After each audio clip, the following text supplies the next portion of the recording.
But yet again, it says, "Hi, Josh. How are you? I work in talent development and casting at Discovery Communications for various networks." Yeah, there's a lot of different networks under Discovery Communications. "I come across your information and would like to set up a time to talk sometime soon. Please email me back at the address provided. Thanks, Anna." And it says TV project. So talent development and casting for a TV project. I don't know if this is something they want me to be on. I don't know if this is something they want to develop around me in this show or this film. But again, I'm just gonna go roll the punches and see what happens. But I think that either way, this is a good sign. You know what I mean? Because this makes two folks in a year. And even if nothing comes of either one of these things, just the fact that my stuff is starting to reach people who work in development and casting for television shows and things of that nature, that's a good sign of things to come. And coming up on our 5-year anniversary next month, we're going to be celebrating that. Again, that's another reason why you got to help us keep going. You've got to donate and help us reach. Folks, it's starting to happen. Do not let this crumble at the finish line. The interest is getting high. The views on the trailer are exploding, going through the roof. Thanks to them being posted at Red Ice Radio and DavidIke.com. It's just imperative. I implore you, please help us reach our fundraising goal for this month so we can get the bills paid, so we can continue on another month and move into our official 5-year anniversary and continue on with these things that are going to happen. Because it's starting to happen. And I can feel that something big is going to come from all this eventually. I don't know what, and I don't know how. But at no point ever in my years of doing this have I ever been contacted about this stuff until I started working on the things that I'm working on now. So that alone tells me I'm doing something right. And I know with all of you out there and the great listeners and researchers we have in our audience as well who have stuck with me all these years, I know that also tells me I'm doing something right. Otherwise, you wouldn't still be here. Not, the people who aren't still here, I got to let the dead bury the dead on that one. I don't sit around and mourn the loss of people who used to listen to my show. Because, there are people out there who I trusted, folks, who I trusted implicitly and thought were on my side. Quite a few, actually, who no doubt through their actions have exposed to me that they are, in fact, not playing for the side of the good guys. That's for sure.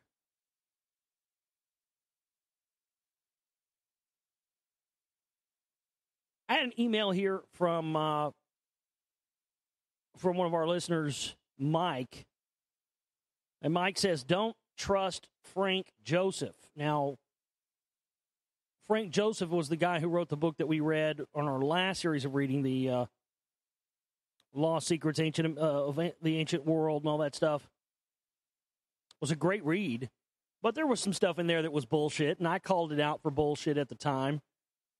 And I remember during the reading of that, I think it was Rick in San Diego and several other of our listeners had posed the question, why isn't the these sort of neo-Nazis and those types all over some of this new research I've found out? Because there's no question that a lot of this stuff does point in the direction of these quote-unquote Aryans that Hitler was looking for being here in the Americas in ancient times. And so Mike pointed out, he says, Frank Joseph, a.k.a. Frank Collin, born Francis Joseph Cohen. which would make him Jewish. Cohen is a Jewish last name, and it's also Cohen means serpent or snake. Coincident. Anything with the strong k sound is America, Owen, McCain, Cain. Anything with that strong k sound is indicative of the serpent or the snake. Born Francis Joseph Cohen. Watch this. He's got a link here, and you will see the very same pedophile, Jew-hating Nazi either speaking as a Nazi, or it's funny, these guys that always are going around, well, look at Hitler. Hitler had some Jew in him. I mean, it's always traditionally people who are actually Jews themselves that are the ones spewing the anti-Jewish sentiment. Because as I talked about earlier in the week, it's so they can embolden their own cause by appearing to create this anti-Jewish sentiment that then, makes them feel they have an outside enemy to band up against. And all the people out there who engage in that Jew stuff are actually helping out the cause of the people they pretend to be against. And I don't know how you can not think some of those people are Nazis. I mean, I'm sorry, not Nazis, but Jews. I think the majority, I'm going to go ahead and say it, I think the majority of people, I would say probably 99.5% of the people out there who blame the Jews for everything and go on about Jews incessantly actually are Jews themselves. And then they go around calling people who obviously aren't Jews all day long. And you know what? If you want to marginalize yourself and you want to make maybe nobody ever take anything you say seriously, hey, be my guest. But don't get pissed off when other people are smart enough to not go along with that bullshit.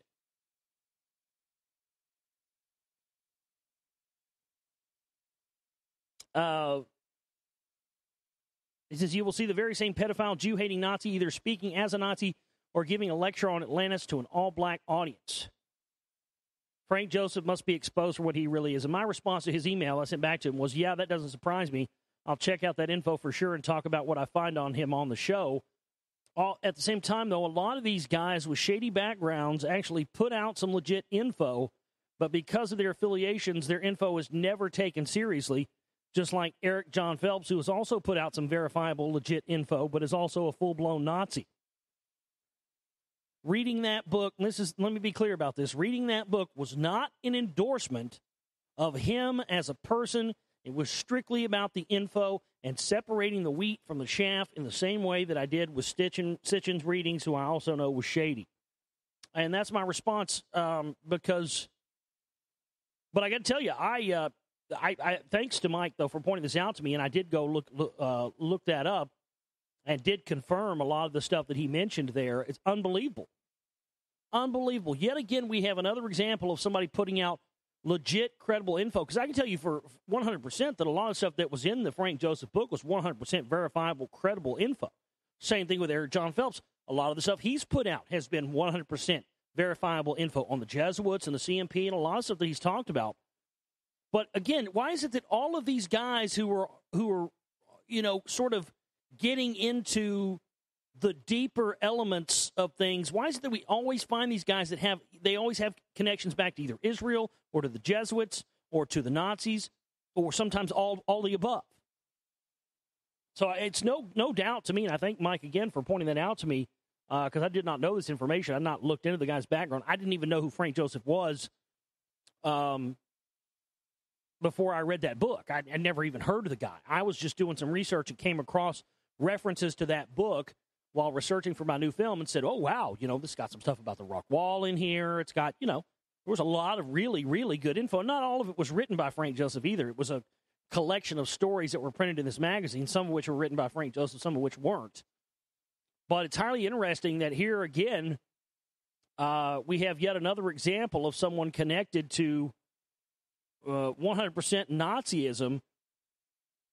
And now I understand why nobody's ever taken the stuff that was in that book seriously. And that's, again, that is the plan. These guys are being controlled from the top down. That way, if anything legitimate is ever found in their research, it can be completely discredited by their past and their connections and their Nazism and everything else. You understand? This is how they work. And then when somebody else comes along and tries to independently do research on this, like myself, well, then they can always say, well, that sounds like that Frank Joseph stuff, and he was a Nazi. You don't agree with a Nazi, do you? You see how they do that? Meanwhile, what happens to the info? What happens to the knowledge? Well, it gets left in the background while people argue and make accusations against people who are really just trying to get to the bottom of the truth, but get hung up and distracted by the fact that a lot of these messengers, and that's the problem, is the messengers are always the problem, not the message. I mean, Eric John Phelps, I heard that guy on Red Ice Radio one time openly saying that we needed to have segregated states within the United States and have them cordoned off and have people of different races put in different states. We have a black state over here and a white state over here and a Mexican state over here. I mean, that's absolute Nazism. But here's what I found on Frank Joseph, a.k.a. Frank Collin. Now, the problem, let me say this before I read some of this, though, because the problem is, Mike, with a lot of stuff I found after you told me about this, is that none of these articles and none of the stuff that I found on him can just concentrate on why he shouldn't be trusted. It has to take why he shouldn't be trusted and then try to use that as a way to discredit a lot of the information and the work that he's done and the stuff that he's put out, when in fact a lot of the stuff he's done and put out 100% checks out from my own research. So that's my problem is that, yes, this guy definitely has a real nasty background. But, I've had this conversation on so many different levels about so many different things before with people. And, at some point you've got to get over the fact that, people always confuse the message with the messenger. That's how we've been conditioned. People think anybody of any promise, they think everybody of any promise is supposed to be saints. Ain't nobody a saint, folks. Everybody has done something in their life or, made a mistake or done something that, or had an opinion or something that, is not going to be very well liked by the general public. People always try to bring that shit up with me, because I'm a Megadeth fan. I like Megadeth's music and, have people, you need to boycott playing their music because of him and his friendship with Alex Jones and blah, blah, blah, blah, blah. Look, man, most of the musicians out there I've ever listened to, when it comes down to what they believe and what their politics are and the rest of that stuff, I don't agree with them one iota. Same thing with actors and everything else. Like I talked about the other night.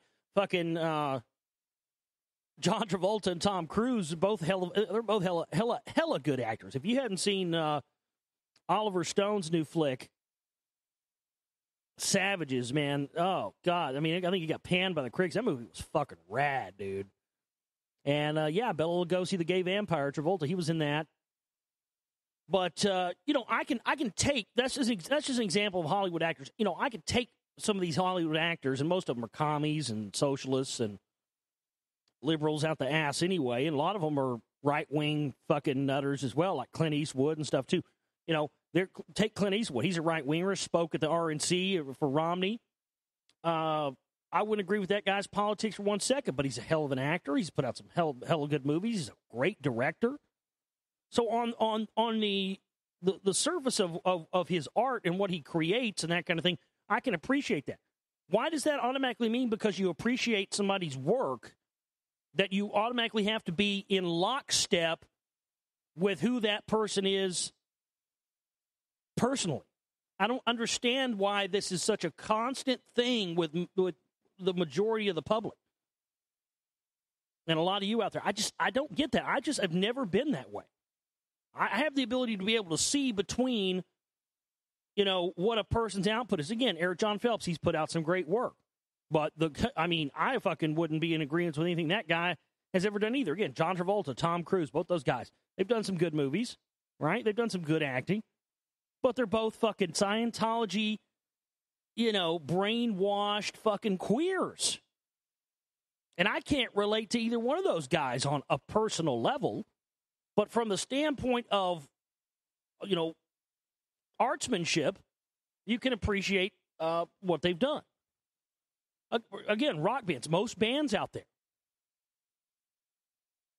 Same thing. And I see that as being the same thing with a lot of these researchers. And it's even more dangerous with researchers because, somebody like Alex Jones, who obviously puts out fear-mongering and obviously puts out disinformation and overblown, hyped news stories and everything else, it's pretty clear, or at least should be pretty clear, what he is. Now, there are other people who don't participate in fear-mongering and don't, seem to be pretty on the up and up, but then you find all these other different connections to them. You have to at some point in your mind have a separation between who the person is and who and what the information is saying. And I get caught up in that too, as far as people. They also sort of project that kind of thing on me. Because, they don't like my voice, or it's always just personal ad hominem things. It's never anything with the information they ever take objection to. It's always just personal. They don't like me. They don't like my voice. They don't like the fact that I cuss. They don't like the weird shit I get into. They don't like the music I play, blah, blah, blah, whatever. Right. But that all stuff is inconsequential to the importance of the information and the research and the work that I have done in the time that I've been doing this. Just because you don't like me doesn't mean that the information that's in The Secret Right Volume 2, for example, or any of those films, isn't important and isn't real, and it hasn't had hours and years spent researching and going into it. You have to separate that. And whenever you start to see articles and things like that where that separation is blurred intentionally, that's when you start to understand that it's an ad hominem attack against the messenger, and they're attempting to bring up things to discredit the information. Why is it that we have this? You can't tell me it's just a coincidence, folks. I feel like I'm experiencing the same thing all over again. Not that I've ever taken anybody as their own. Not that I've ever taken anybody as the source of the gospel on anything. But my point is that when I was working on the Secret Right films, I wasn't pulling my information from Eric John Phelps. In fact, I didn't even know about that guy for the longest time, and then somebody told me about him. And I started looking into his stuff and heard some of the shows, and I was like, oh, wow, there's somebody else that's researched this besides me. And then, lo and behold, I find out, that he's supposedly an Israeli diamond salesman, and he calls himself, he openly describes himself as being a Zionist. And so, during the course of time when I was making The Secret Volume 1 and 2, people would always, anytime you bring up the CMP stuff or Jesuit stuff, they would inevitably always bring up Eric John Phelps and try to steer the conversation back towards him and his affiliations and beliefs and things like that, to then divert the attention away from the information and the things that I was talking about or putting out in the films or talking about on my radio show. I've pretty much dealt with that for pretty much the 5 years I've been on air. And so now that I've been getting into a different level of research, and I read this book that we read on our last series of reading, and now here again I'm being shown this information about, and I'll get to that here in a minute, about Frank Collin, a.k.a. Frank Joseph, I feel the same thing again. I feel as if, this is an attempt to throw the baby out with the bathwater again. I've told y'all multiple times. Just because I read somebody's book does not mean I agree with them or I'm lockstep with their beliefs. I had to hear that every single day when I was reading Zachariah Sitchin stuff. Even though I almost every day I went on the show and there's even a video out there, a disclaimer video somebody made of me explaining why I was reading his books. That didn't matter. Somehow, because I was going through that information, and you can't tell me this is not by design, that they haven't set these people up for this exact effect to happen.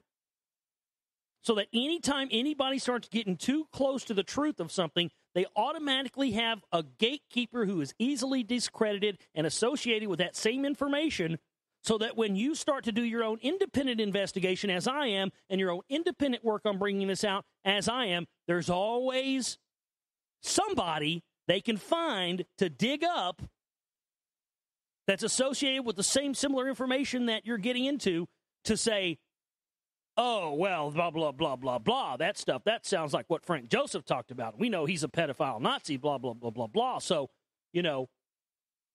if you found the same things that he found and talked about and put out, well, that must mean that the information you're putting out is discredited because it was also found by this guy who was a Nazi. This is an absolute operation, folks. You can't tell me this has happened twice now. And both of these things, be it the CMP information, the secret right, or being this stuff I'm doing now, the lost secrets of ancient America, both of these things came as the result of deeper digging and deep following the rabbit hole and letting the information take you where it goes. And both times here, we have found at the bottom of that someone who is also associated with that type of information who has, terrible, terrible connections. And it's funny. That's just kind of been my my job. And they're trying to do the same thing with my stuff. Oh, well, Josh Reeves, a lot of people wouldn't take the information seriously in those films because, again, it's the messenger. People have this thing where if they have something against the messenger of information, and this is totally programming of culture and society and the media, absolutely. But they have this thing where if the messenger isn't 100% a godly, flawless, perfect saint in their minds, then that must mean that the information that person's putting out must be not true and unwarranted and everything else. If we don't get over this association of the messenger with the message, folks, and don't learn how to separate the two, we are never going to get anywhere because we're going to constantly shut ourselves off to new information and new research just because we don't like the person who is the supposed messenger. We have got to get over this, ladies and gentlemen, or we are never going to get anywhere. Now, again, I do think it's important to call these people out, and I do think it's important to expose these connections when they're there, like this Frank Joseph character, and we'll talk about this here in just a minute. Absolutely, I do. But we also have to understand that a lot of these people are putting out legitimate information. That doesn't mean we have to be a fan of that person or be lockstep in with that person's beliefs at all. And in fact, if they have connections like this, yes, it is important for you to expose them. But we cannot throw the baby out with the bathwater and assume that just because somebody's a Nazi, that makes all their research and everything they've put out bunk, crap, and not listen to it. And that's the problem I have with all this stuff that I found on Frank Collin. It's like they dug this stuff up on this guy, and a lot of it, yeah, it's bad stuff. But I don't know. Look, I'm going to read this. I'm going to read what I found, and I think it's going to be pretty clear to see what's real and what's not here. Frank Collin, from neo-Nazi to hyper-diffusionist and witch. This was originally published in the Greenwich Village Gazette, February 21st, 1997. So, the Greenwich Village Gazette. Isn't that like fucking New York gay shit? Like Greenwich Village, isn't that where all the queers hang out? I don't know. Ron and Carla Gay, their last name was Gay. Ron and Carla Gay were not afraid of the 1995 escapades of Frank Collin and his followers, but they were concerned about the influence those antics might have had on their young children. The Gays are the caretaker of the Native American site known as Princess Mound at Oslon in Jefferson, Wisconsin. It's been nearly 4 years, and all is still quiet. Because of the events involving Collin and his followers, initially the Gays wanted to erect a public sign discouraging visitors who had read Collin's or Frank Joseph's recent books under the pseudonym Frank Joseph, his first and middle names. Frank Joseph Collin is most associated in the public mind as the neo-Nazi who threatened in 1977 to march and rally in Skokie, a predominantly Jewish suburb of Chicago. In 1995, Collin showed up at the Princess Mound with half a dozen women, all wearing long, white, 100% cotton robes. Collin, who refused without explanation to pay the customary $2 admission, wore a Thor's necklace and carried a wooden staff emblazoned with special crystals collected on his research travels over the past several years. The infamous Frank Joseph Collin, the half-Jewish ex-neo-Nazi and convicted pederast, is now also a witch. And I don't know where they're getting all this information. I mean, this could just be bullshit. I don't know. It does sound like this is legitimate information, but what if it's not? The Illinois Corrections Department released Collin after 3 years, a minimum time served from his 1980 conviction of sexually molesting young boys. Since 1983, Collin has established himself as a published author, editor, and anti-science proponent. Collin now writes articles on sacred sites in Atlantis for such nationally distributed magazines as Fate and The Ancient American. His publishers know the true identity of Frank Joseph. His readers do not. Collin has told many people he's a changed man, and he's not into that anymore. Now a hyper-diffusionist, a believer in pre-Columbian contacts between the new and old worlds, Collin proclaims that scientists and historians have lied and argues for a new American history of tomorrow. A few years ago, then at age 50, Collin left his parents' home on the south side of Chicago and relocated to Minnesota. Collin appeared to be earning a fair income from his writing. That job didn't last long, and he moved just down the road from the publisher of The Ancient American. According to JDL investigators, Collin continues to use his real name. Milwaukee historian Nancy Ostock-Lurie has remarked on the position of Collin that the rantings against the scientific establishment or proper scholars are of a piece with the urge to assassinate. In this case, the character or reputation, if not physical harm. Lurie is an authority on the Native American side of Oslon and its Princess Mound and knows well the public misconceptions of the site. Long before Collin became interested, she feels sorry for Ron and Carla Gay and they're having to endure witches and warlocks visiting the Oslon Museum and site. One woman, an admitted reader of The Admirer of Frank Joseph, wore a live snake wrapped around her neck when she visited the site. Lurie sees a sad, subtle usurpation of the Native American history in Collin's hyper-diffusionism. See, here we go. Here we go. I mean, absolutely. This is a classic case of that. And there's no telling who this guy's working for, if we can believe what's being said here. But you see that effect? See, now, anytime anybody else, myself or any other person, comes along and challenges the status quo and this bullshit that goes back to Thomas Jefferson and the lies that exist that he set up and continue to this day. See, now that they have their perfect poster child that they can associate anybody with. Now if you go to this Princess Mound or something and you start asking questions and are looking at it from a different point of view than what the scholarly interpretation is or the predominantly accepted belief of this is now they have the perfect person to associate this stuff with that's easily discredited. Oh, you sound like you believe that same kind of stuff Frank Joseph believes. Oh, yeah, you're one of those guys, huh? Yeah. See?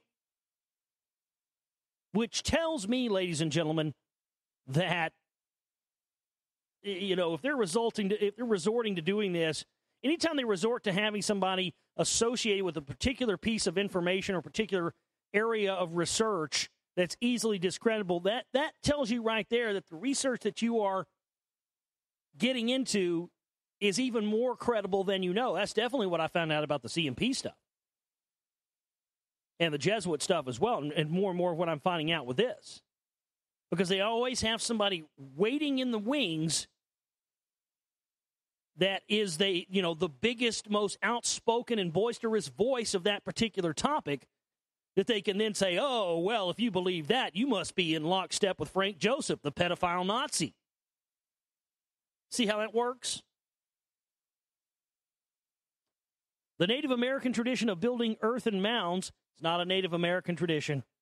See, there you go. That tells me right there that exactly that's why, again, I'm all about exposing somebody and exposing their connections if they need to be exposed. But this is already taking it to that end of they're using this information to further strengthen their lies. And I have a big problem with that.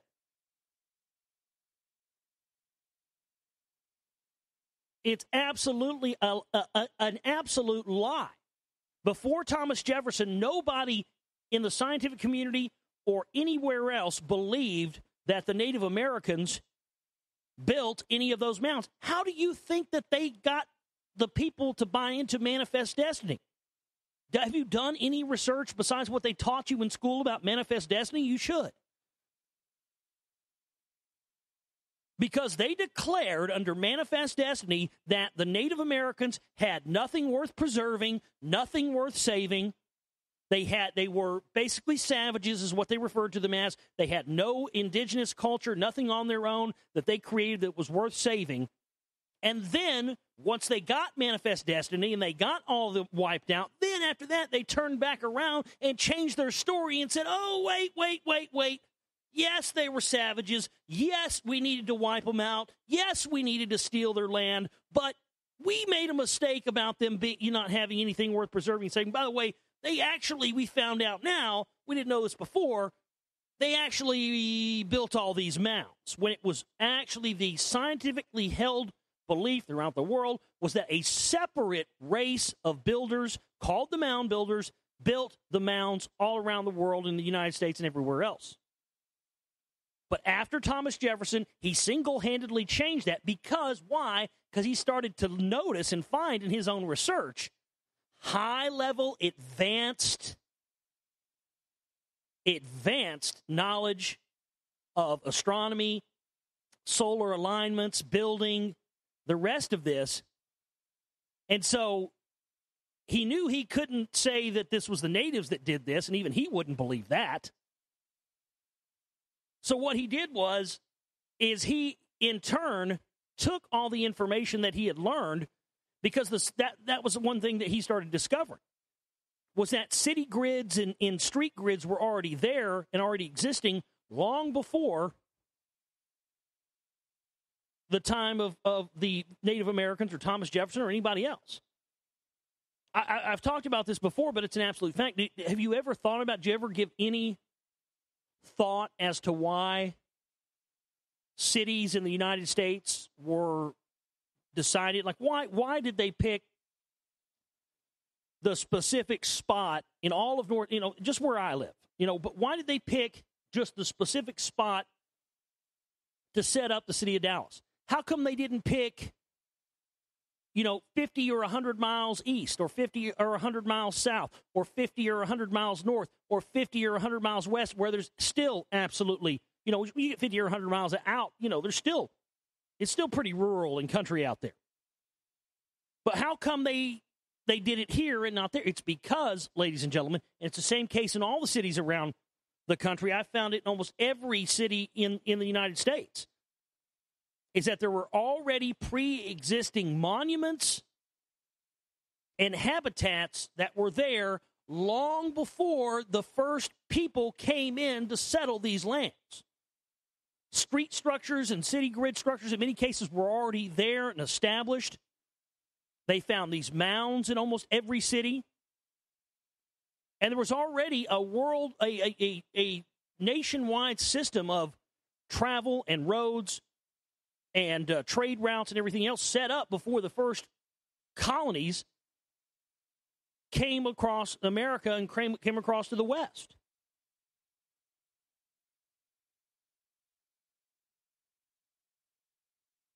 The Native American tradition of building earthen mounds like at Aslan has sparked wonder and speculation since colonial times. Toward a better understanding of the mounds, Thomas Jefferson became the first American archaeologist after digging into small man-made mounds in Virginia and discovered the contents were Native American and not those of some old world lost race. That's absolutely not true. That's absolutely not true. That is a lie. My point is here, and I'm not defending Frank Joseph. All this stuff that's being said about him in this article could very well be true. But do you know for a fact that it is my only question. I think we should be cautious about this. Because I'm already finding bullshit in what they're saying about the mounds and the Native Americans. Saying, I mean, they literally just said Thomas Jefferson found nothing in there that was ancient or mysterious, and he found only things that were associated with Native Americans. That is a lie. That is a bald-faced lie. A bald-faced lie. So if that's a lie, how do we not know that this other stuff that's being said about Frank Joseph is a lie in an attempt to discredit the overall research that not only he's done, but that other people like myself and other people in the future may do? I mean, if we constantly find a deep subject, folks, but then turn off from it and just take it as bullshit and don't go any far with it just because you got a couple of bad eggs that it's associated with, we are never going to get anywhere, and I think that's the whole point. We cannot get caught up in this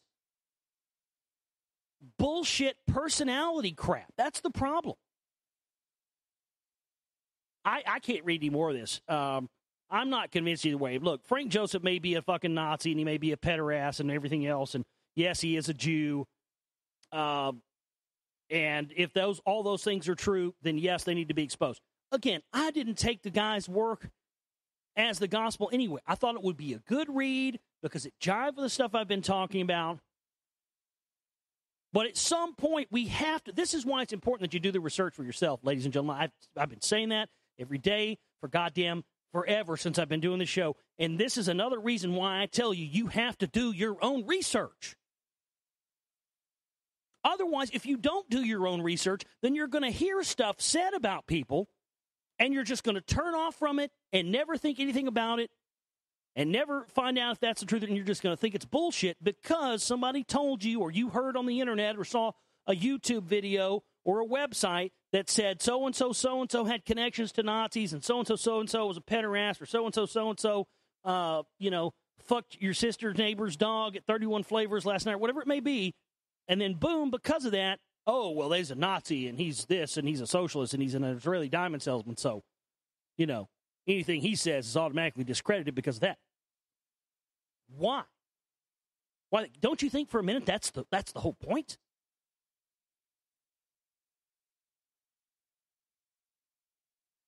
So, it's real hard for me to take this kind of stuff seriously when it has an agenda to it. State the facts, give us the research, and give us the proof of these accusations. If you can back up this stuff said about Frank Joseph, hey, that's fine. I really don't doubt any of it's true. It all sounds pretty legit to me. I don't really trust the guy as far as I can throw him. But that does not mean that some of the stuff and research that he's put out is automatically bunk and null and void and not true just because he's a clown. But the intent and purpose of that is designed to make people turn off as soon as the messenger or the deliverer of that information is accused of being something that has, moral objections in the minds of people that are looking at the info. And I've just seen this happen time and time again, folks, and I think it's dangerous. We're never going to get anywhere so long as we keep buying into the lies, or not. Maybe in this case, maybe in some cases there aren't lies. Same thing about Zecharia Sitchin. I mean, I know all the crap of why Sitchin was not to be trusted. But the fact of the matter is, when you go look at Sitchin's translations of Sumerian tablets, and then you go look at the scholarly interpretations, they're verbatim, folks. I was shocked by that when I finally went and did my own research on that a year or so ago and found that out. I was shocked. I was blown away by the fact that, here is, yes, obviously he's easy to discredit and, all the rest of his connections and everything else, blah, blah, blah. But when you get down to the root of it, that's why they assigned the Sumerian stuff to Sitchin. Because he was somebody that was easy to discredit because he was Jewish, easy to discredit because he put a lot of nonsensical bullshit in there about Nibiru and had his own agenda, and blah, blah, blah, probably worked for the CIA, as many people have said. But that does not mean that the Sumerian text, that automatically has put this thing in people's head where they think the Sumerian text don't exist and didn't say those things that they said when they did.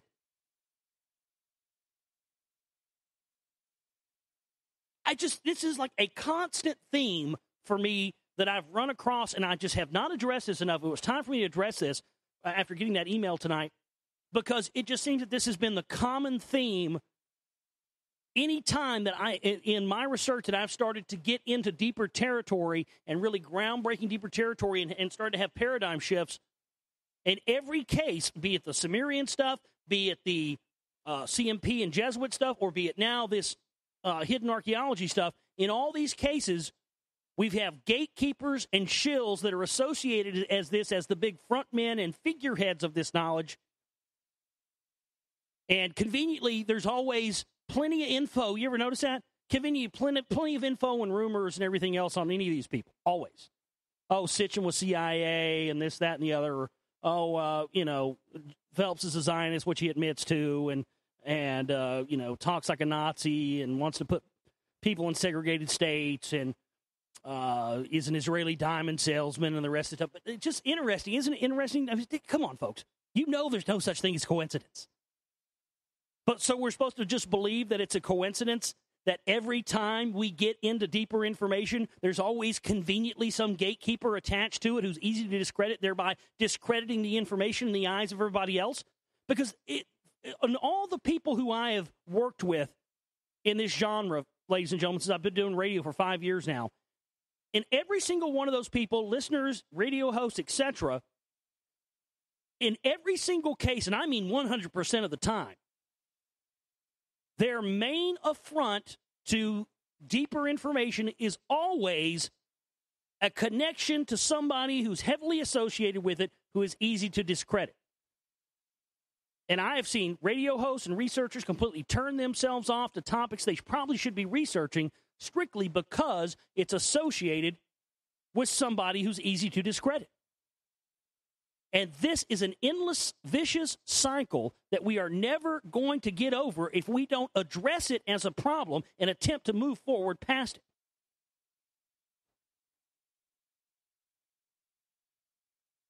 But the bottom line here is that we have to start considering the information and taking that information independently on our own and researching it and finding out what fits and what doesn't. This is what being a researcher is all about. This is what I have dedicated my life to doing,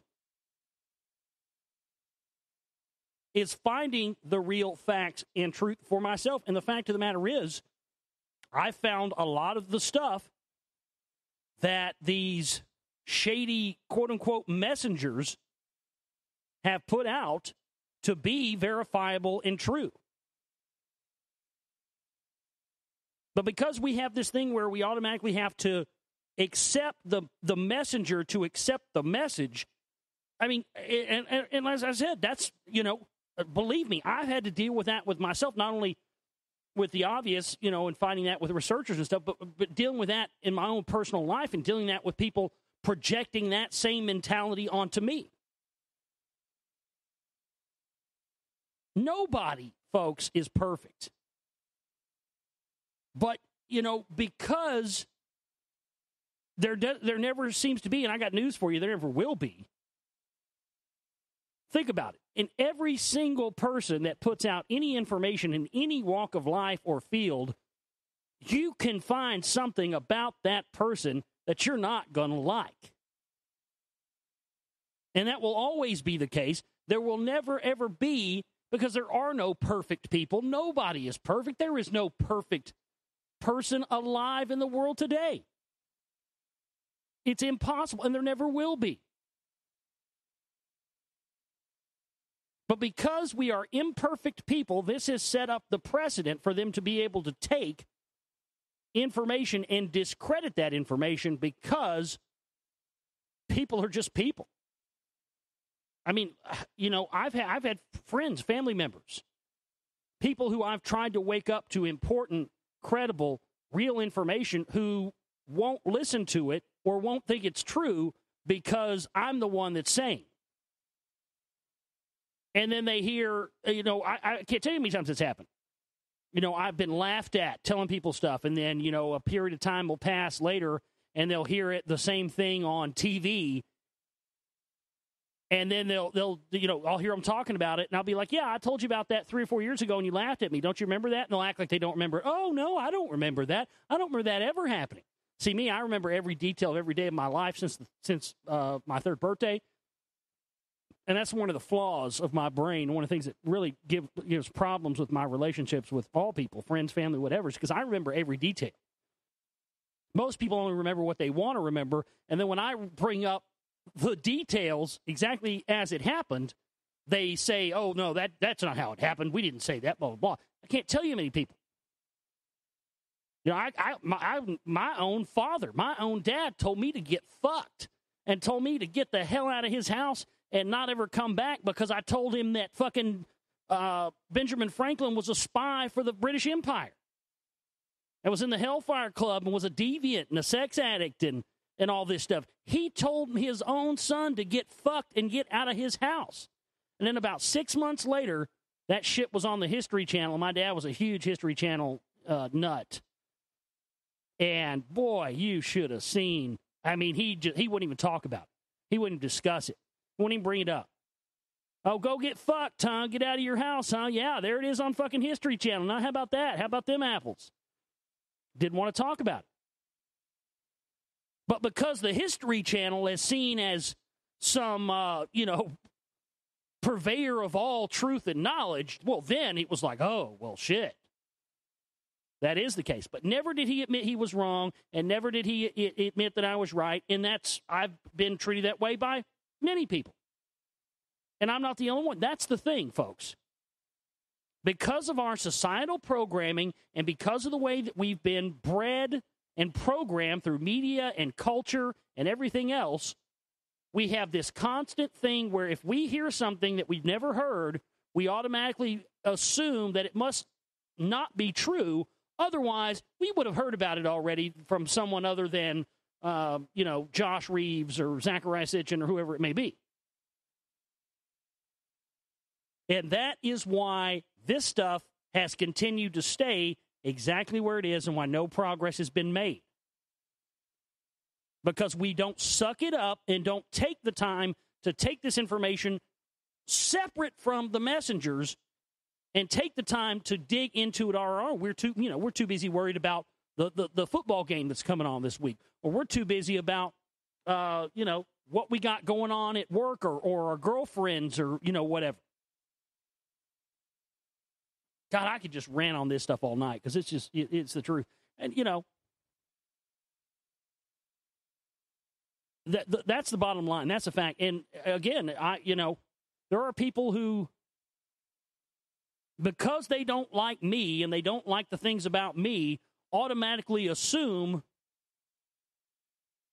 that the things that I talk about must not be true because I'm a goofball or whatever they say about me.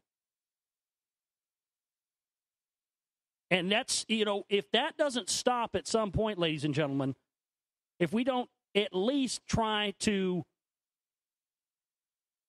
take the information on its own and find out the truth of it on its own, aside from whoever may be bringing it out, we are never going to get anywhere, and this power structure and these lies are going to stay in place. And I believe 100% that's how it has stayed in place, because they just bully and marginalize anybody who brings up any information contrary to the official story. I mean, have you ever read the Warren Commission papers on the Kennedy assassination?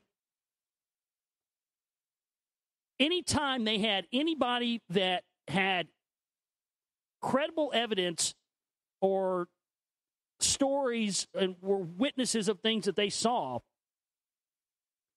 they had a laundry list of things on that person they would use in court to discredit them. Like one of the guys that saw Clay Shaw and some of the alleged Kennedy conspirators, and, oh, well, he was a heroin addict. Or, okay, well, this woman over here saw this. Oh, well, she was a prostitute. Just on and on and on. The Warren Commission papers are just full of that stuff. Anytime, and the public just takes that and accepts that as the status quo. Well, okay, obviously if that person was a heroin addict, then what they saw has to be bullshit. There's a great line in the Oliver Stone JFK movie where Kevin Costner says, I always wondered why it was in court that, if the witness was a prostitute, that she had to have bad eyesight. They kind of joke about that. And that's the truth. If any time, every single person on this planet has flaws. Everybody has something you can bring. Oh, well, that person, voted for Reagan one time. Oh, well, okay. That person voted for Reagan, so obviously anything he says must be discredited. Oh, this, that, and the other.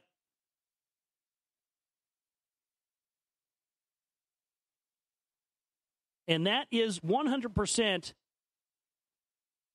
something that the powers that be have instituted, that regular people have picked up on. And if it doesn't stop, and we don't stop this vicious cycle at some point, folks, then it's never going to stop. They did the same thing with David Hatcher Childress. That's actually how I knew that he was probably somewhat legit, was because, he had been writing books and going all over the world and spending his own money, funding his own archaeological explorations, going all over the world. And then they attempted to discredit him publicly by saying that he was not an archaeologist and could not call himself an archaeologist because he did not have a degree in archaeology. So if you don't have a degree and you aren't what the intelligentsia deems to be an expert or an archaeologist, that means you're not one. If you go out and dig up ancient archaeological sites and find out facts and hard information on your own, but because you're not technically an archaeologist that has a degree in archaeology, that means that anything that you find is automatically null and void because the intelligentsia says you're not an archaeologist because you don't have a degree in archaeology.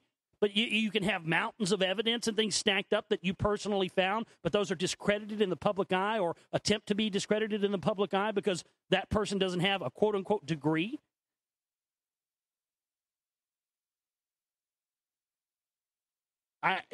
Again, folks, this stuff is just, I'm all about exposing people if they need to be exposed.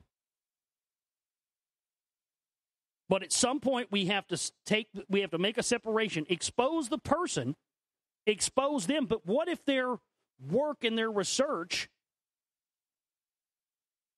is legitimate, and at the same time, as we're casting the person aside because of their affiliations or because we don't like them or they don't fit into this bullshit morality code of what we think a person's supposed to be in our minds, which will never happen, then we're automatically casting out whatever good things that person might have found as being, complete bunkum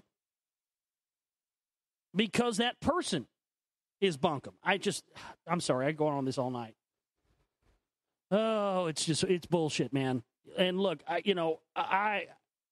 if we're just going to constantly only listen to music of people who we 100%, I can't think of a musician out there alive who I would agree with 100% about everything they believe.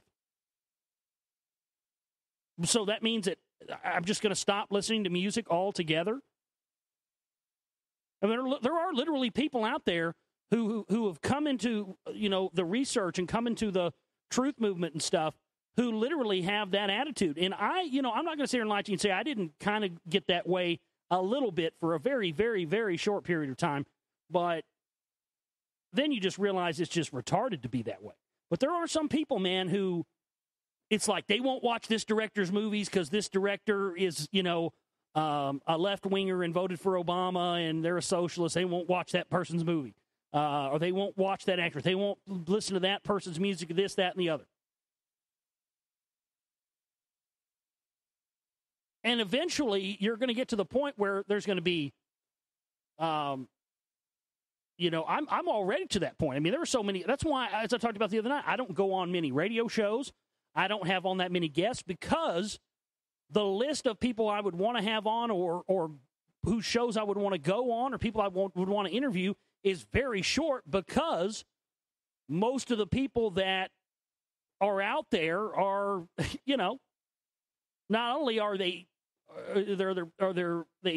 easy to discredit, but also their information. And a lot of times there's just nobody out there, not very many people out there anymore who I admire in the research community. I enjoy what Red Ice does. They have an open format over there to where, there's some bullshit that comes through there sometimes. Yeah, there's some stuff that comes out on there that's absolute horseshit. But other times there's stuff that comes out on there that's really good and really is factual.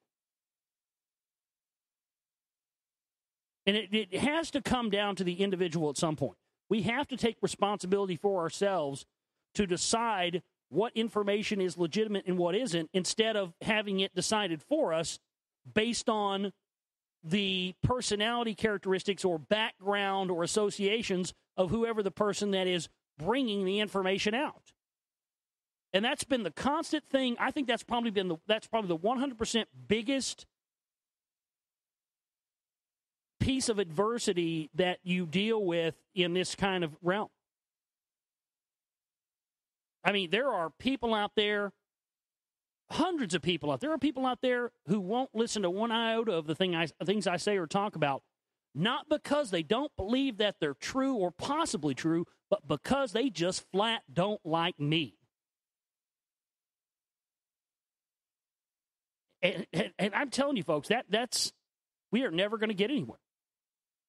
At some point, I've said this for years, and I'll say it again because I found it to be true. At some point, we are going to have to get comfortable with the fact that we are not always going to like, most of the time, the people or the outlets that are putting out information or art of any kind. Music or art or films or anything. Occasionally, I've as far as musicians go, occasionally, there are people that you meet that are the real deal. I've met a few people that are the real. Jason Isabel from Drive-By Truckers. He's solo now. Guitar player, singer, songwriter. I've played his music on the show before, but I had a chance to meet him recently. And, this guy's, down to earth as you can get. In fact, loading all of the gear himself and, no roadies to speak of at all. His band sitting over at the bar drinking. He's loading out all the gear himself. The guy has work ethic. But yet, if you go up and talk to him, ask him for an autograph or something, he's got time to talk to you. And the thing about it is, man, we're all just...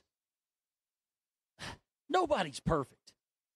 And we're all just humans and we're all individuals. And we are flawed. We are flawed. Each and every one of us. Me, you, everybody.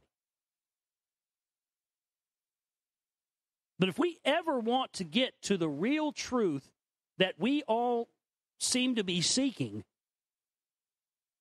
then at some point we are going to have to get over ourselves and get over each other and get over our hang-ups with people. I mean,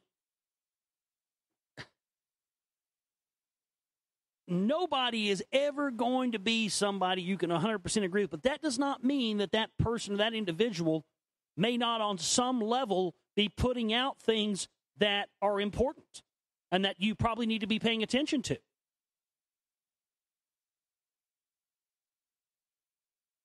And it's a real big problem. It's a real big problem. I've experienced both levels of this, and both levels of it are both a problem.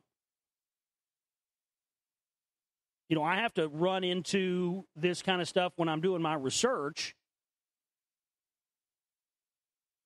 or when I'm doing my show and be, you know, people get hung up on, you know, like some of the stories we talk about, you know, it will be from the Daily Mail.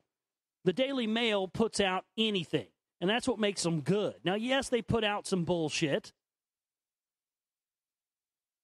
but that doesn't mean because they put out some bullshit that everything they put out is bullshit and you shouldn't look at their news or whatever at all. But that's a mentality that people have.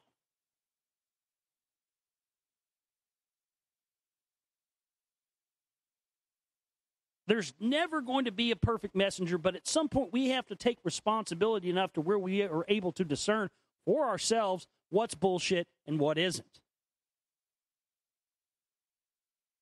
But if you constantly just dismiss things because of the vehicle they're being delivered in, folks, again, it's an endless wheel that we're never going to get over.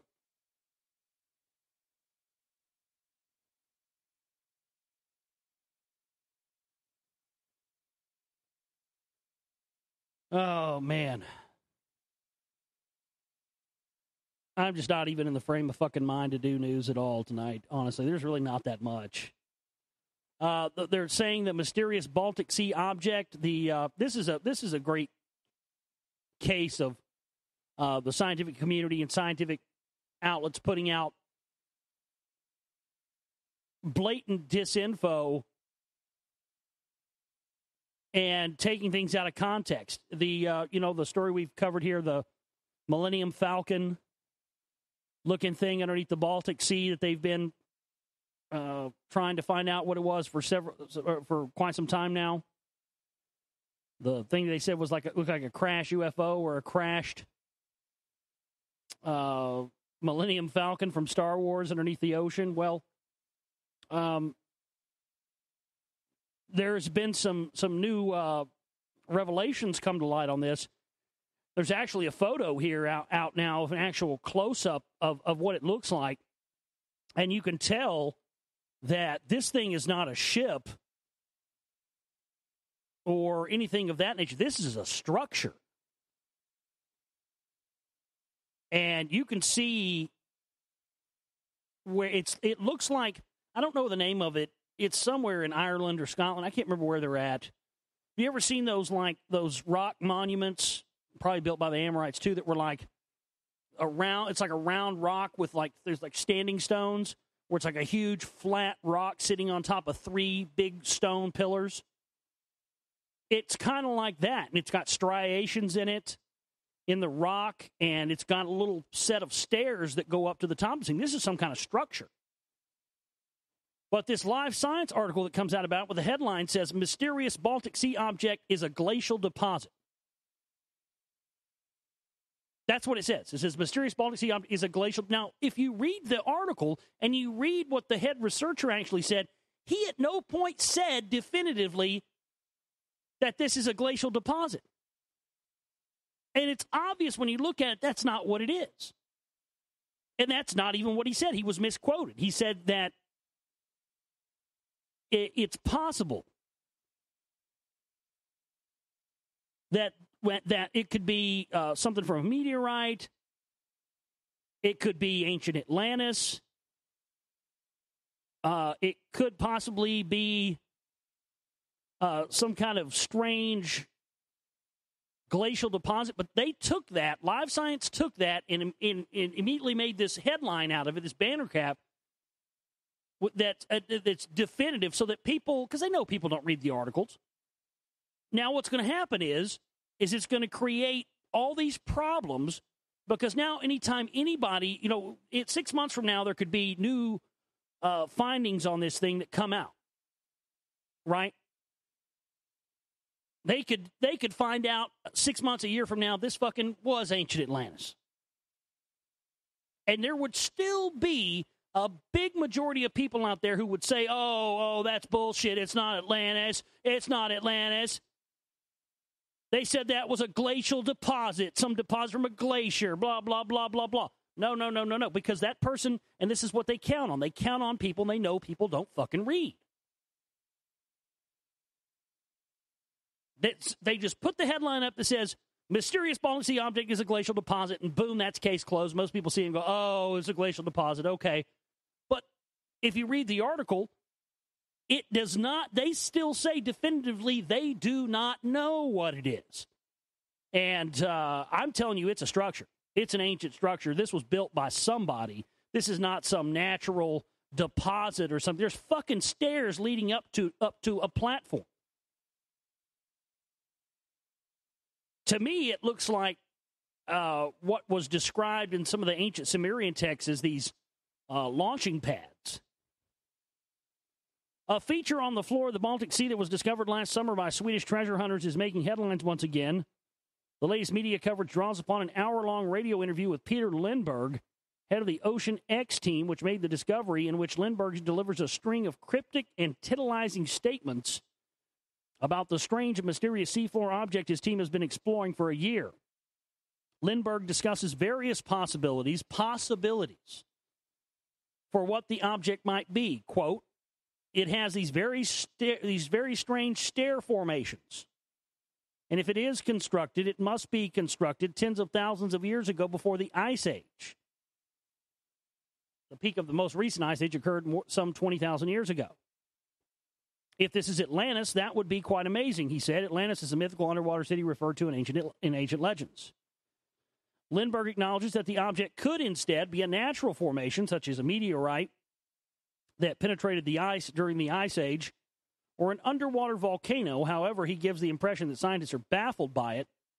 Geologists, for example, have supposedly told him the object cannot be a volcano. Also adding titillation, Lindbergh says a documentary is being made about the seafloor anomaly, the location of which he has not disclosed. He's saving some of the juicy details for the footage. We're not telling everything, he said. We will reveal some quite interesting things in the documentary. The divers recently gave samples of stone from the object to Volker Brickhart, an associate professor of geology at Stockholm University. Swedish tabloids quote Brickhart as saying, I was surprised when I researched the material. I found a great black stone that could be a volcanic rock. My hypothesis is that this object, this structure, was formed during the Ice Age many thousands of years ago. In other words, an expert appears to back up their claims that this seafloor object is unexplained and perhaps is an Atlantis-like ancient building complex. To double-check, Life's Little Mysteries consulted the expert. Turns out neither he nor any of the experts contacted about the Baltic Sea object think that there is anything mysterious about it. It's good to hear critical voices about this Baltic Sea mystery, he wrote in an email. What has been generously ignored by the Ocean X team is that most of the samples they have brought up from the sea bottom are granites and gneisses in sandstones. So, wait a minute here. What do you think most of the ancient monolithic structures found all over the world have been made out of? As we've been talking about in David Hatcher Childress's Technology of the Gods, granites, gneisses, and sandstones. So, because it's made out of granites and sandstones and gneisses, that automatically means, oh, it's just, again, they're pulling the same thing they pull in the rock wall here. Oh, it's just natural formation. It's just natural. These, he explains, are exactly what one would expect to see in a glacial basin which is what the Baltic Sea is, a region carved out by glacial ice long ago. So he says, this is one scientist who examined samples of the rock, who says that this is what you would expect to see in a glacial basin. Okay, that's what Live Science has now taken as used as their headline. Mysterious Baltic Sea object is a glacial deposit.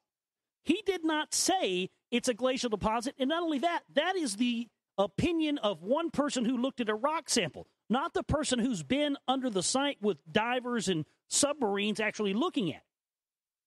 But that was enough for them. They are so invested in making sure no real truth comes out about anything that this is what they do. And you can already see the cover-up going here. These guys are onto something. I think it's a part of an ancient. It's no question. It's an ancient structure. It's got stair steps leading up to it. The striations and grooves in it, and the formations and the patterns of it are too perfect to be done by natural hands or, natural formations. This is actually done by. So it really is an amazing structure.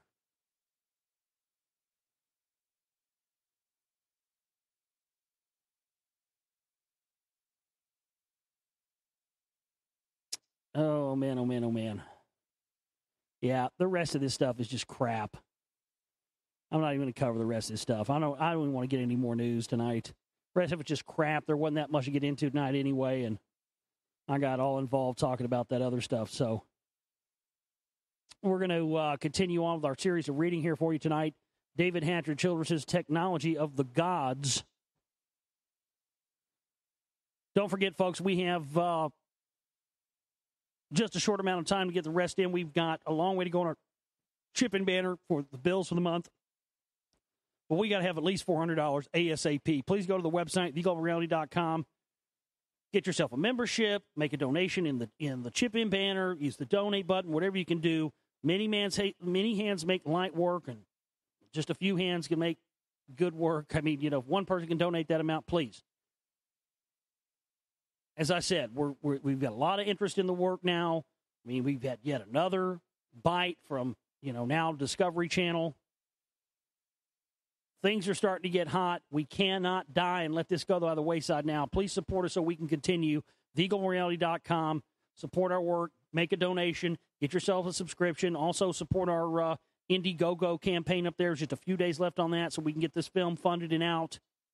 But however you help us and however you choose to help us, please do so. And again, the more people that donate and the more people we get in for the Global Reality All-Stars thing, the better prize it's going to be for our drawing tomorrow night as well.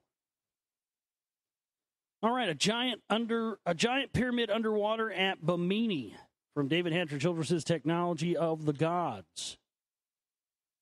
Bimini Island is a small member of the Bahamas located about 50 miles east of Miami. Besides having sandy beaches, coral reefs, a variety of sunken ships, and some excellent fishing areas, Bimini is also the site of a series of very unusual underwater stone formations. This assemblage of huge blocks, many existing in straight patterns, are submerged only 20 or 30 feet of water. There may also be a large pyramid in the vicinity of Bimini as well underwater. The Bimini Wall was first discovered in 1968 by Dr. J. Manson Valentine.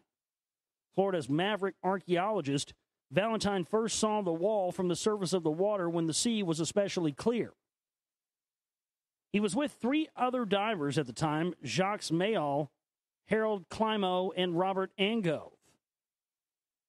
Said Valentine in an interview, an extensive pavement of rectangular and polygonal flat stones of varying size and thickness, obviously shaped and accurately aligned to form a convincingly artifactual arrangement.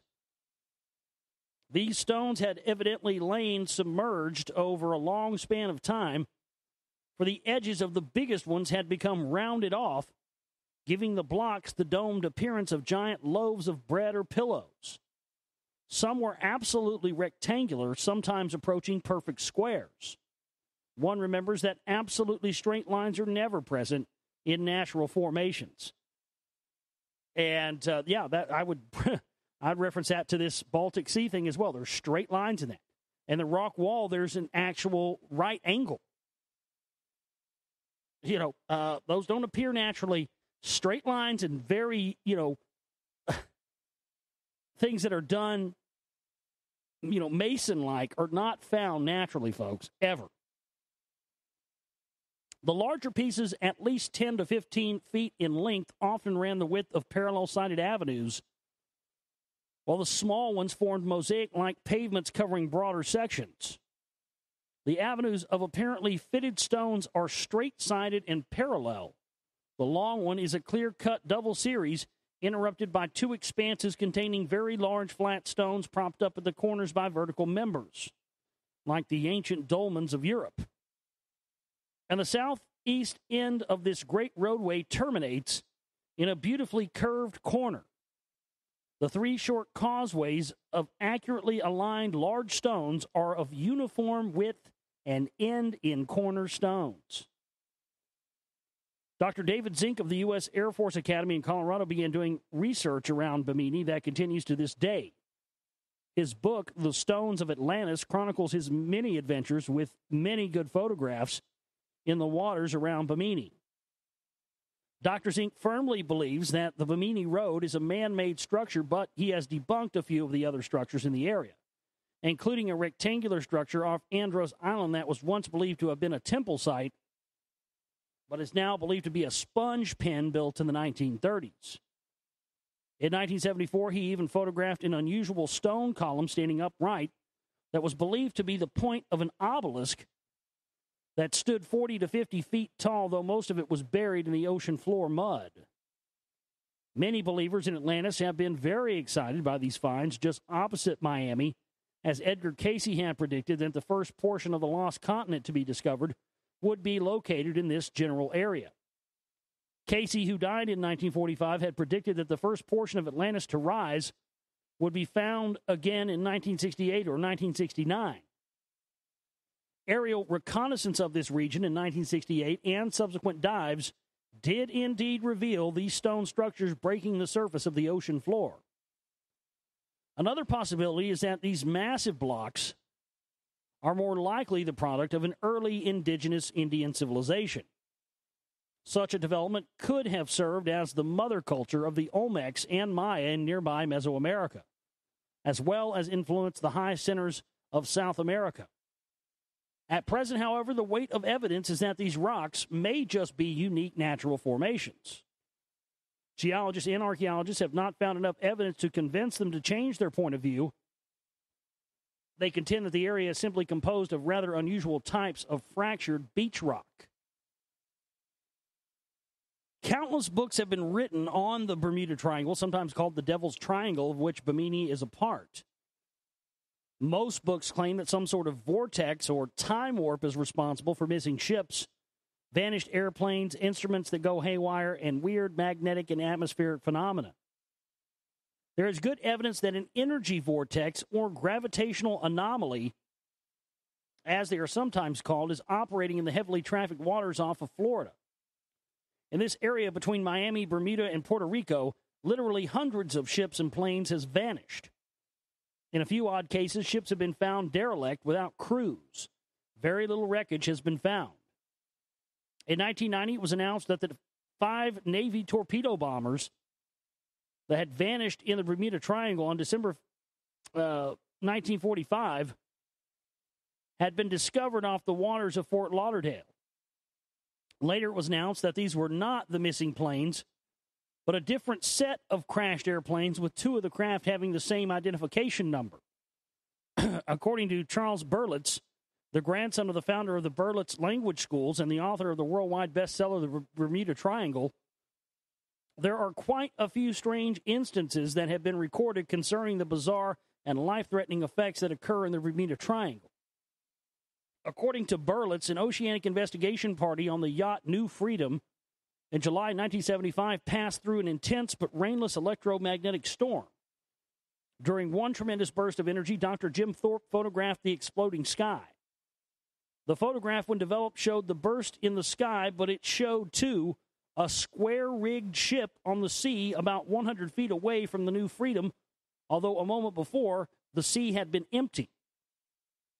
John Sander, a steward on the Queen Elizabeth, saw a small plane silently flying alongside his ship at deck level. He alerted another steward and the officer of the watch while the plane silently splashed into the ocean only 75 yards from the ship. The Queen Elizabeth I turned around and sent a boat over, but no indication of anything was found. Another phantom plane silently crashed into the ocean at Daytona Beach on February 17, 1935, in front of hundreds of witnesses. But an immediate search revealed nothing at all in the shallow water by the beach. A Cessna 172 piloted by Helen Casico took off for Turks Island, Bahamas with a single passenger. About the time she should have arrived, a Cessna 172 was seen by the tower circling the island but not landing. Voices from the plane could be heard by the tower, but landing instructions from the tower evidently could not be heard by the pilot. A woman's voice was heard saying, "I must have made a wrong turn. That should be Turks, but there's nothing down there. No airport, no houses." It's some kind of time warp thing, yeah. In the meantime, the tower attempted to give landing to the unresponsive Cessna. Finally, the woman's voice said, "Is there no way out of this?" And the Cessna, watched by hundreds of people, flew away from Turks into a cloud bank from which it apparently never exited. Since the plane, the pilot, and the passenger were never found. As Berlitz points out, the plane had been visible to the people on Turks, but when the pilot looked down, apparently she saw only an undeveloped island. Had she been seeing the island at a point in time before the airport and the houses had been built? Where did this plane finally land? Did it land on the beach of some past or future world? Various theories have been put forth to explain the Bermuda Triangle mystery. Sudden giant waves or eruptions of underwater volcanoes, whirlpools, and holes in the ocean have all been used as possible causes. Most researchers are willing to admit, though, that some sort of electromagnetic disturbance that causes instruments to malfunction is operating in the area. There are local stories of strange, dense, compact fogs on the surface of the water or in the sky. According to local belief, ships or aircraft that enter these odd clouds do not emerge. Berlitz gives us the theory of Tom Gary, author of Adventures of an Amateur Psychic, who claims that the Bermuda Triangle's destructive force comes from energy emanating from beneath the sea. There is speculation that a power structure is still underwater in the Bermuda area. Wrote Gary, according to him, the structure sits atop a large core that extends down through the crust of the earth. When conditions are right, the power structure works intermittently, causing ship and plane captains to lose control of their aircraft. According to Gary, streaming ions form an electric current that produces a magnetic field that causes instrument failure in craft in the vicinity. Magnetic compasses, fuel gauges, altitude indicators, and all electrically operated instruments are affected. Pilots who have survived such activity have reported battery drainage as well. An incredible story is told by Ray Brown of Mesa, Arizona, that concerns an ancient pyramid off the Berry Islands in the Bahamas. In 1970, Brown claims to have been in a big storm while on the Berry Islands, having been looking for sunken galleons. In the morning after the storm, he says, their compasses were spinning and their magnometers were not giving any readings. We took off northeast from the island. It was murky, but suddenly we could see outlines of buildings under the water. It seemed to be a large, exposed area of an underwater city. We were 5 divers, and we all jumped in and dove down looking for anything we could find. As we swam on, the water became clearer. I was close to the bottom at 135 feet and was trying to keep up with a diver ahead of me. I turned to look toward the sun through the murky water and saw a pyramid shape shining like a mirror. About 35 to 40 feet from the top was an opening. I was reluctant to go inside, but I swam inside anyway. The opening was like a shaft debouching into an inner room. I saw something shining. It was a crystal held by 2 metallic hands. This sounds like something straight out of Atlantis. I had it on my gloves and tried to loosen it. It became loose, And as soon as I grabbed it, I felt that this was time to get out and not come back. I'm not the only person who has seen these ruins. Others have seen them from the air and say they are 5 miles wide and more than that in length. Burles reports that 3 of the other divers have since died in accidents in the Bermuda Triangle, and that Brown occasionally shows the crystal that he allegedly took from the sunken pyramid to lecture audiences. Burles has seen the crystal himself, though it is not necessarily from a pyramid in the Caribbean. Brown will not reveal the exact site of the city, but he believes that the pyramid and other buildings extend far below the ocean floor. He was only lucky that the storm the day before had cleared the ruins of sand and silt. While this story seems almost too fantastic to be true, there is the distinct possibility that it is somehow based on fact. The fact that there may be a giant pyramid somewhere near Florida that is causing powerful electromagnetic effect. And supposedly there's a picture of it out that I've seen. It's a big glass, green, glowing pyramid, underwater picture they found off the coast of Florida. This giant pyramid might be another of the giant generating stations that once existed around the world, similar to Christopher Dunn's theories on the Great Pyramid. That's the end of that chapter. Just got a bunch of pictures to scroll through here, blah, blah, blah. And, that's the end of Chapter 7. So the end of Chapter 7. Chapter 8 is the cyclical nature of history. And we'll pick up there for you next time on the broadcast. I want to thank everybody for being with us. TheGoldenReality.com is my website. We need at least at minimum. If we get more than that, that will help us, and we can get, maybe we'll be able to get a hard drive over the weekend and get this stream fixed. But at minimum, we got to have $400 here before the end of the day on Friday. So please act accordingly. Please help us survive. TheGoldenReality.com. Hit the chip and banner. Hit the donate button. Hit whatever you can to help us out. And boy, I can just feel that things are starting to move in a big place, in a big way, and none of this would be possible without any of you. So know your role, as they say, and let's just, fuck it. Let's just see how far this thing can really go. Please show your support for our work, TheGoldenReality.com. My name's Josh Reeves. I love each and every one of you, and we'll see you next time for the broadcast. You guys have yourselves a great one. Take care.